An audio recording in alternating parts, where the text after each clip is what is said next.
Bem-vindo a mais um Papo de Psi. Eu sou a Mariana. Eu sou a Lidiane. E hoje, aproveitando que dia 7 de setembro a gente vai comemorar o Dia da Independência do Brasil, vamos falar sobre outro tipo de independência, a independência emocional. Ouvimos muito sobre inteligência emocional, autonomia, mas afinal, o que isso significa? O que é inteligência emocional? O que é autonomia? Para falar de autonomia, precisamos entender um processo anterior, que é a heteronomia. Bom, mas vamos começar esse papo, porque hoje nós temos muitas perguntas. Vamos lá?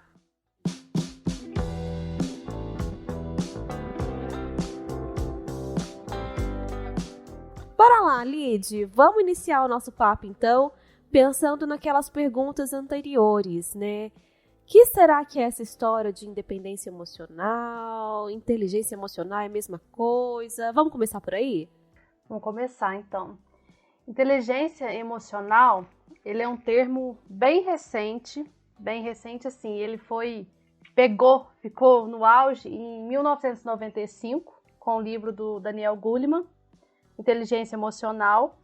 E a inteligência emocional é a nossa capacidade de compreender as nossas emoções para reagir a determinadas situações, ao contexto, à conversa com outras pessoas, por exemplo. Então, inteligência emocional, ela também ela é muito falada no contexto organizacional, né? Que nós temos muito trabalho em equipe, lidar com equipe, essa questão de motivação, então é muito falado nesse contexto, mas ela não serve somente para esse contexto. Ela nos ajuda a lidar melhor com as situações, já que muitas vezes nós não podemos modificar as situações. Bom, aí, já que a pergunta, que eu tinha colocado foi inteligência e independência, são as mesmas coisas, né? Eu acho que a partir disso que você está falando, a independência emocional, ela vem ligada à inteligência, mas de fazer um bom uso dessa inteligência, né? Pode sim ser que uma pessoa tenha essa capacidade de se perceber os próprios sentimentos, perceber o sentimento dos outros, mas daí conseguir ter suas ações de modo autônomo é outra história. Sim, e para a gente entender autonomia, que é algo que a psicologia fala muito da questão da autonomia. E a autonomia, ela está muito associada a desenvolvimento psicológico, a maturidade psicológica, porque a autonomia, ela é um processo, de certa forma. Então, a gente não nasce sendo autônomo. Nós nascemos dependendo. Nós nascemos num processo que é anterior, onde, enquanto criança, nós somos educados, seja pelos pais ou por quem exerce essa função, e nós vamos recebendo regras para conviver em sociedade, formas educadas de conviver em sociedade. E isso seria a heteronomia, de receber, esses ensinamentos, esses conhecimentos, para que futuramente, lá na vida adulta, a gente possa olhar para trás e ver o que dessas regras, desses ensinamentos fazem sentido para essa fase da nossa vida, a fase adulta, aquilo que não faz, e aí sim desenvolver a nossa autonomia. Então ela é um processo. Quando a gente fala de autonomia, heteronomia, a gente está falando da questão da lei, né? A lei que vem de fora, depois a lei que vem de dentro. Mas antes mesmo disso, a gente nasce no estágio de anomia, ou seja, nada de leis, a gente não entende nada. Tanto que quando um bebezinho tá lá chorando, querendo alguma coisa, e você fala para ele, para de chorar, ele não vai parar, porque ele não entende esse limite, essa imposição da lei. Então, nascemos sem regras. Ao longo do nosso desenvolvimento, os pais, a escola, a sociedade vem colocando essas regras, esses limites pra gente. Depois, o desenvolvimento saudável é que a gente consiga colocar isso mesmo pra gente, consiga integrar essas regras e fazer um bom uso, uma adaptação. Mas acontece que nem sempre esse é o caminho que acontece. Por isso que hoje nós estamos falando de independência emocional. Eu acho que antes de falar de independência emocional, a gente tem que pensar no lado oposto. O que é o oposto? A dependência emocional.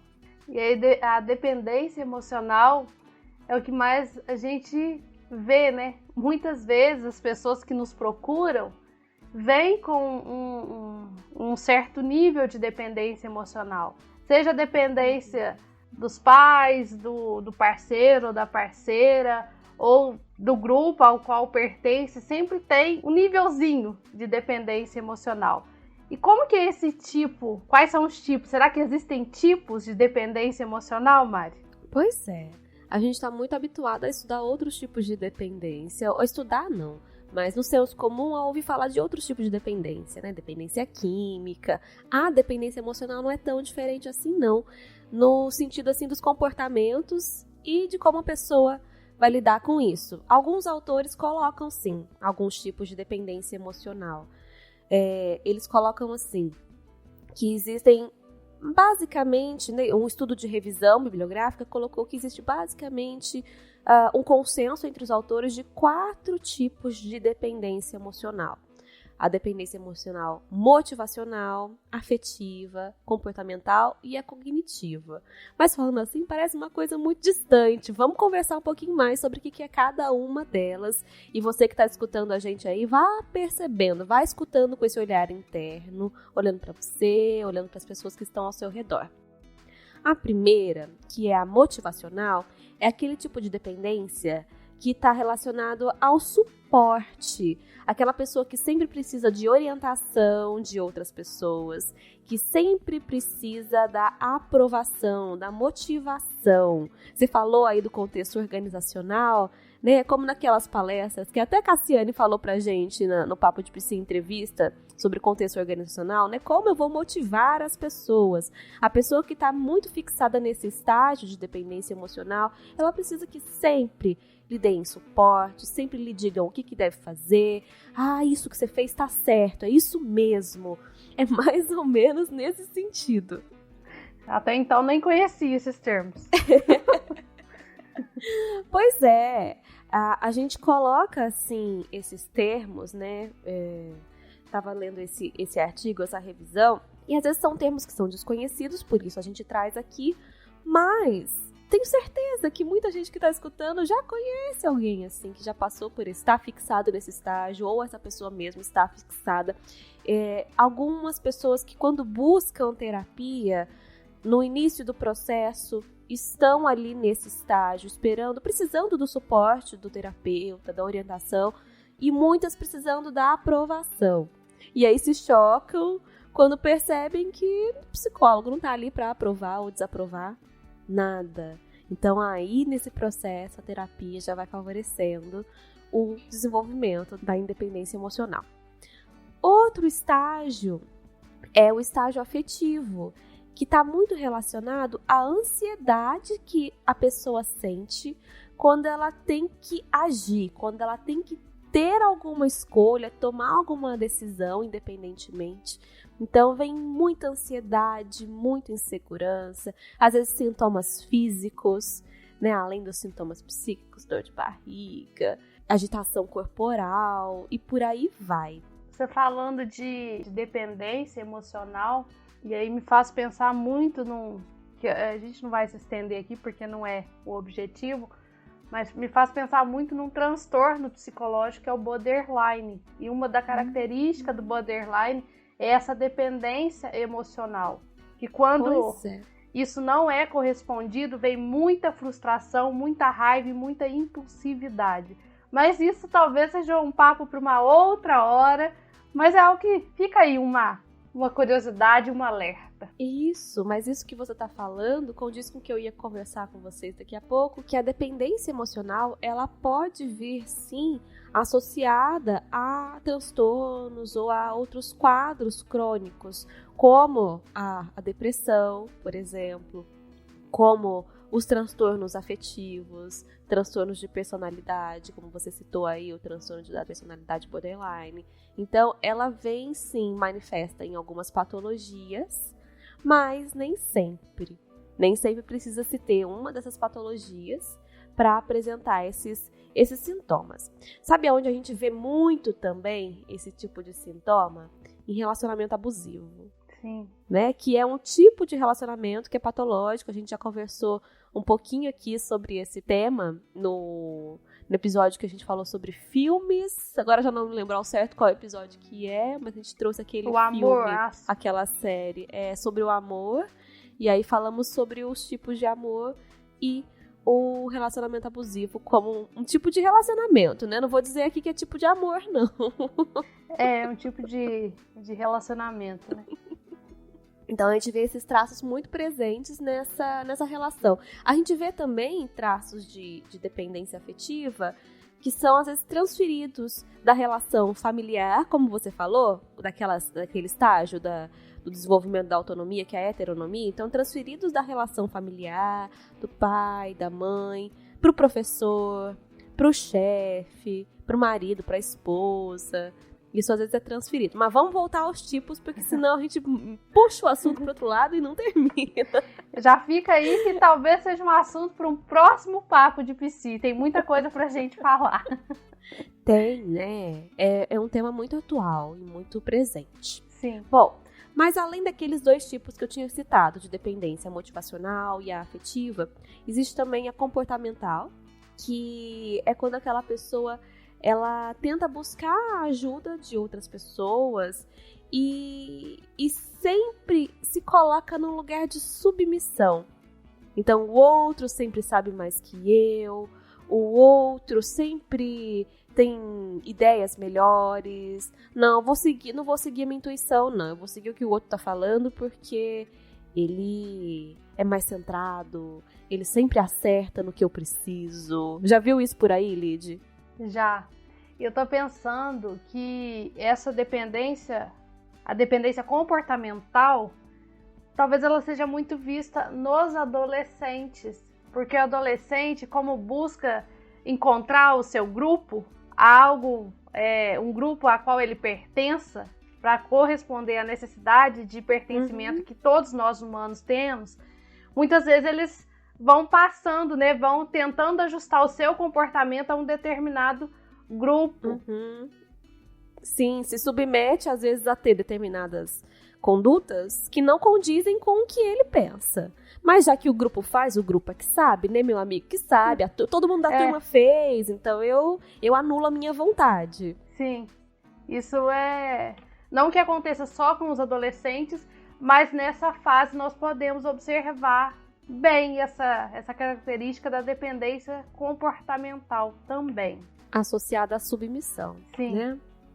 Bom, e o último estágio, na verdade, assim, aqui não são estágios necessariamente, como eu coloquei agora, né? Não é que, assim, primeiro se tem uma, depois se tem outra, elas vêm todas misturadas. A gente só separa aqui para ficar um pouco mais didático, né? Sim. Mas o outro estágio, que é o cognitivo, é aquela percepção de que a pessoa não se sente capaz e sempre se sente impotente de tomar decisões. Tudo que decide não é bom, não dá certo. Então, tem um pouco a ver com autoestima baixa também, né? Então, assim, nada que eu faço é bom. Tudo que eu faço dá errado. Então, ai, Lid, escolhe aí pra mim, sabe? O que eu faço? Socorro. Tipo isso. Isso é algo característico de 2 transtornos que a gente pode falar, que é a depressão e a ansiedade. Tem muito essa questão do pessimismo, da baixa autoestima, do sentimento de incapacidade e impotência. E muitas vezes faz ter esse comportamento, se é que a gente pode dizer assim, de ficar buscando o outro para validar, o outro para orientar, o outro para dizer qual que é o melhor caminho, o que eu devo fazer, o que eu devo seguir, por onde eu devo ir. Sim. E a gente percebe que sair desse estágio de dependência para buscar a independência não é um processo fácil. Não. E nem curto. Não, justamente já tem o nome de processo. Se a gente pensar na justiça brasileira, já dá para entender, né, o que isso quer dizer. Acho que com esse seu exemplo fica bem claro. É longo, demora, às vezes passa por vários estágios, você vai lá na frente, de repente volta um pouco. Mas calma, não se desesperem, é um estágio possível. Mas como será que a gente pode favorecer essa independência, né? Eu fico aqui pensando, antes de colocar essa pergunta para você, que isso tudo começa muito cedo.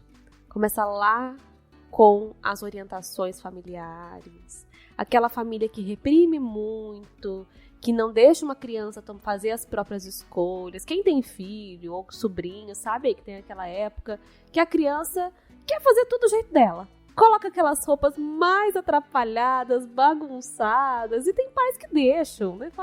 Eu escuto às vezes das minhas cunhadas, lá, ele que escolheu a roupa. Tá assim, mas eu deixei.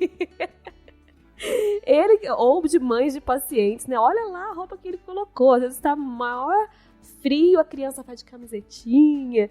E aí não tem santo que tire da cabeça da criança que é aquilo que ela quer vestir. Isso é um exemplo, né, básico. Então, assim, quando é permitido que a criança faça escolhas saudáveis, ela tem uma maior propensão a conseguir fazer isso na vida adulta. Você concorda comigo? Concordo. E por isso que educar é algo tão difícil. Educar, eu sempre digo que educação é a associação ou a soma de limites mais afeto. Isso é educação. Você não tem que reprimir demais, nem ser permissivo demais. Tem que ser equilibrado. Então, assim, você não vai permitir que a criança pule de uma altura que ela vai se estatelar no chão. Mas a criança querer escolher a própria roupa, você pode não concordar, mas deixa a criança ir construindo aos poucos essa autonomia de acordo com cada fase do desenvolvimento da vida. Então, assim, os pais, eles precisam, sim, ensinar os limites, colocar as regras, mas, ao mesmo tempo, estar ali do lado para poder ir orientando com segurança e apoio essa construção da personalidade, para que isso seja desenvolvido de forma saudável. E perceba, né, essa orientação que você está colocando aí muito bem, Lid, é bem diferente daquela busca por orientação que eu coloquei ali nos estágios de dependência afetiva, de dependência emocional. Não é aquela orientação restritiva que só eu, mãe, pai, professor, sei o que a criança precisa.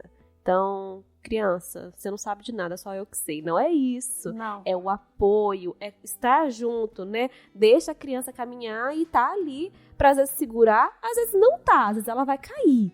Esse deixar cair que eu vejo que é tão difícil, mas que é importante, né? É muito importante, porque se você deixa cair, não é deixar cair, vou deixar a criança ali abandonada. Isso é negligência. Mas a criança caiu, e aí pode ser metaforicamente falando ou literalmente, a criança caiu, vai lá e ajuda, não fica, nossa, caiu, naquele desespero. Caiu, acontece, levanta, ajuda a levantar. Isso é o apoio. Porque se a gente coloca a criança dentro de uma bolha também, né, uma bolha de proteção, nossa, não vai ali, não faz isso, não come isso, não se relaciona com nada, quando essa criança crescer, se tornar um adolescente, um jovem adulto, um adulto, ele vai ter muita dificuldade de fazer escolha, muita dificuldade de relacionamento interpessoal.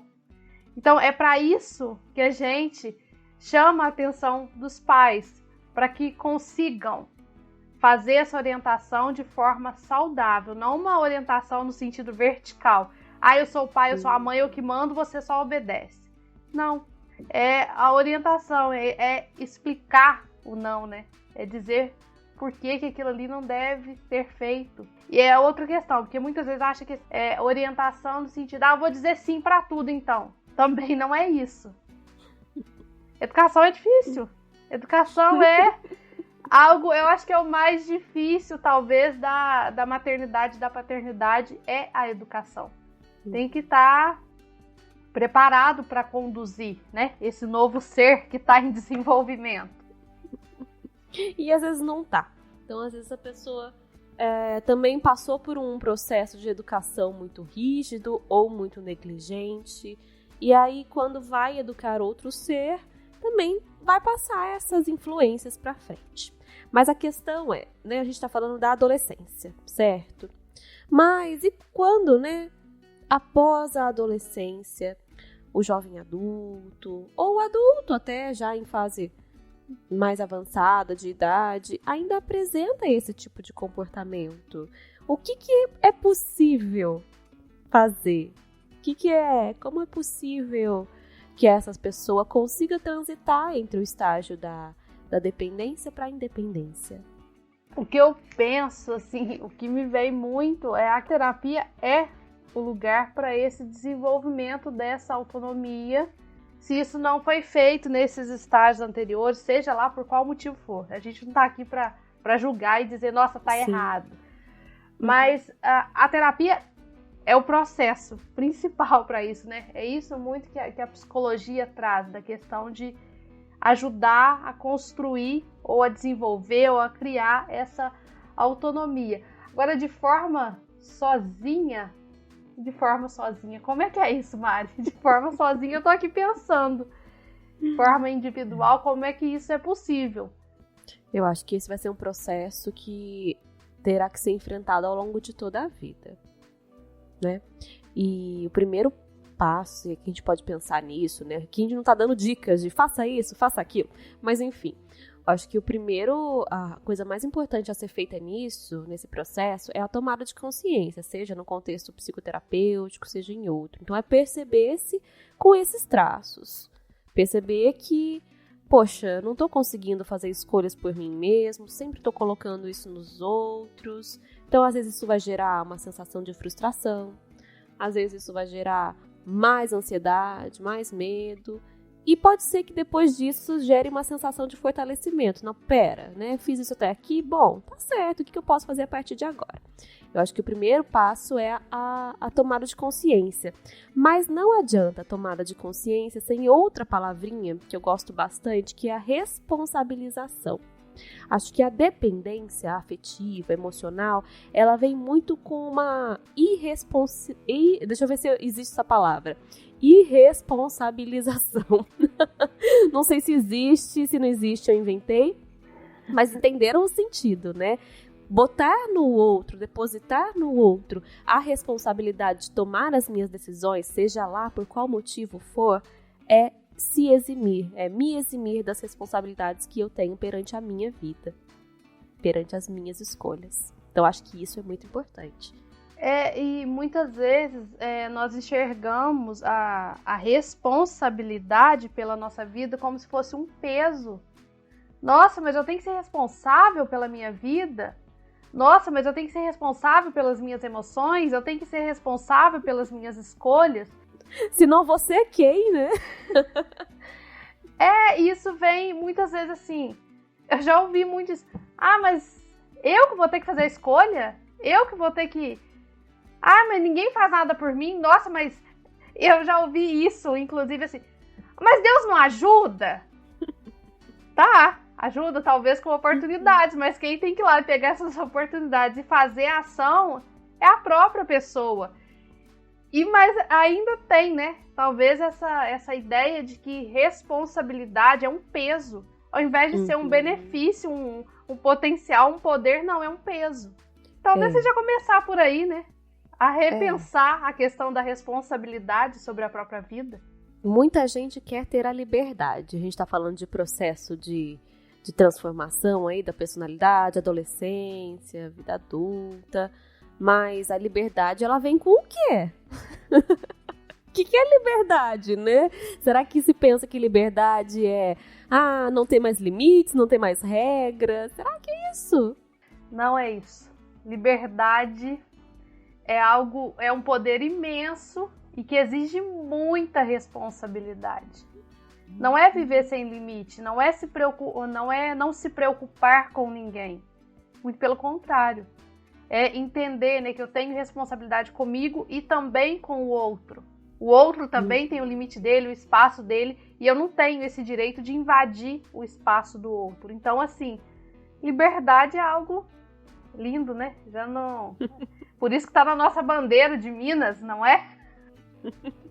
Pode ser lindo, mas também não é fácil lidar com liberdade, não. Assim como não é fácil lidar com independência. Só que, quando a gente coloca isso, algumas pessoas podem associar, como você colocou de alguma forma aí na sua fala, a independência a ser individualista, a ser egoísta.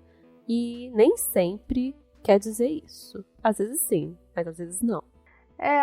Porque assim, a autonomia... ela esbarra também num pouco do egoísmo, no sentido de, primeiro, eu entender quais são as minhas necessidades e eu não permitir que as minhas necessidades sejam subjugadas. Então, assim, são coisas que vão se entrelaçando, mas são coisas dosadas, são doses homeopáticas, não é aquela bomba que você vai e toma tudo ou pega tudo, porque isso você vai se explodir. Tudo é questão, assim, tudo tem essa dualidade, essa dicotomia, então... E a autonomia, a independência podem sim começar num processo de impulso, mas o impulso, ele não dura muito tempo. O impulso é um pico, uma explosão. Para se considerar autônomo, independente, em alguns aspectos, isso precisa ser um pouco mais constante do que uma explosão, né? Sim. Uma explosão não é nada constante. E é interessante porque quanto mais você vai construindo e adquirindo autonomia, mais ainda você vai respeitando, aceitando, tolerando o outro. Então, assim, não é essa ideia de que eu vou ter autonomia, vou ter liberdade emocional, não estou nem aí para ninguém. Muito pelo contrário. Cada vez mais você vai se respeitando e respeitando o outro consequentemente. Então, é um processo de evolução, né? E esse processo de respeito, de olhar para si com respeito, olhar para o outro com respeito, não quer dizer anular-se. Não. Porque é basicamente disso que a gente está falando aqui hoje. Deste caminho para dependência emocional até chegar à independência emocional, existe essa questão da anulação. Se a anulação a si mesmo, né, estiver aí no meio... vai ser muito difícil, bem improvável seguir esse caminho, porque é um grande obstáculo. Sem ele não dá para passar. Sem colocar isso de lado não dá para passar. Então, é importante pensar nesse aspecto da anulação, quando ela vem do outro, quando outras pessoas tentam te anular, mas mais importante, a gente não está falando de responsabilização, então mais importante que isso é quando você se anula. Pesado, né? Muito pesado.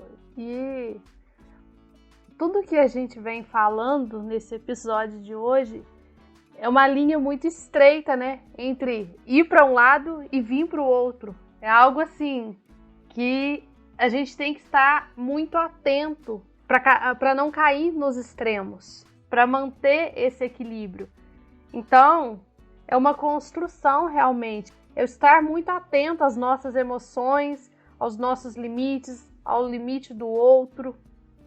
E às vezes algumas independências, elas acontecem só na fachada, né, Lid? Sim.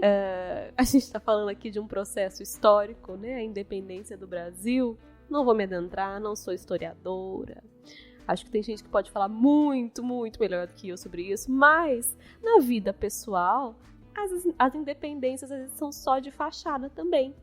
E nem sempre o que se aparenta é. Então, é importante sempre o olhar para dentro.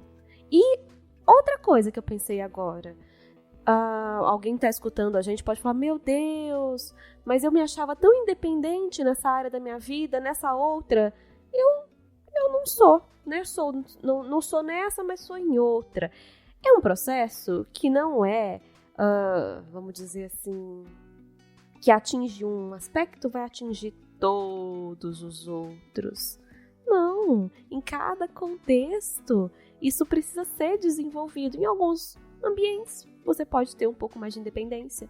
Em outros, nem tanto. Afinal, a gente não somos seres homogêneos, né? Não é tudo igualzinho. Não somos iguais entre nós, nem com a gente mesmo, em aspectos da gente mesmo. Não sei se deu para entender isso. Não é que a inteligência emocional ou a independência emocional é algo que eu atingi, pronto e acabou. Não. Independência emocional é justamente para evitar um sofrimento maior para nós.